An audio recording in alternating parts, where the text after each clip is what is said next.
Il est accusé de misogynie, de racisme et de complaisance avec les nazis. On vous présente le baron Pierre de Coubertin, le père fondateur des Jeux Olympiques modernes. Le baron est loin d'être un modèle, pourtant il a désormais sa statue au musée Grévin. Alors, comment en est-on arrivé là? Pierre de Coubertin naît à Paris en 1863 d'une famille aristocrate. Mais ce qui va changer sa vie, ce sont ses voyages au Royaume-Uni et aux États-Unis où il va découvrir l'importance accordée au sport dans les écoles. C'est de là que lui vient ce grand projet, faire renaître les Jeux Olympiques mais avec des sports modernes. D'abord moqué, Pierre de Coubertin va passer 1 an et demi à convaincre de l'intérêt de son projet et le 23 juin 1894, à la Sorbonne, le Comité international olympique est créé. Il restera à la tête de cette organisation pendant près de 30 ans et il la quittera après les JO de Paris de 1924. Pourtant, les organisateurs de Paris 2024 ne semblent pas franchement le mettre en avant. Déjà parce qu'ils ne voulaient pas que les femmes participent aux Jeux Olympiques et à cause de ses propos misogynes.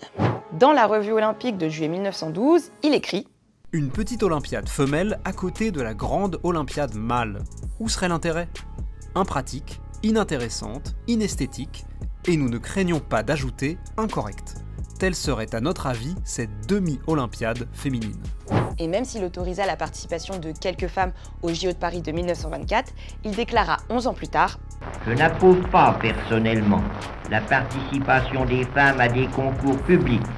Aux Jeux Olympiques, leur rôle devrait être surtout, comme aux anciens tournois, de couronner les vainqueurs. » Quant aux accusations de racisme, elles viennent de ses propres mémoires où il s'est défini comme un colonialiste fanatique et où il écrit « Les races sont de valeurs différentes.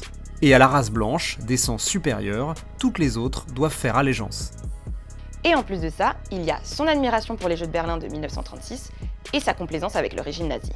Il a laissé les nazis s'emparer des Jeux et organiser les Jeux Olympiques à 2 reprises, à Garmisch-Partenkirchen à l'hiver 35-36 et ensuite à Berlin en 1936. Il l'a fait en donnant sa bénédiction, il l'a fait en amitié avec Karl Diem, qui était l'équivalent du comité d'organisation aujourd'hui tel qu'on les connaît, et qui était un haut dignitaire du régime nazi. Et il l'a fait parce qu'il considérait que les Jeux de Berlin, tels que l'envisageaient les Allemands et les nazis, étaient l'acmé de sa vision des Jeux Olympiques. Et c'est une alliance opportuniste. Je ne pense pas que ce soit une alliance idéologique. Et même si, bien sûr, il faut replacer ses positions dans leur contexte historique, même pour son époque, Pierre de Coubertin était loin d'être progressiste.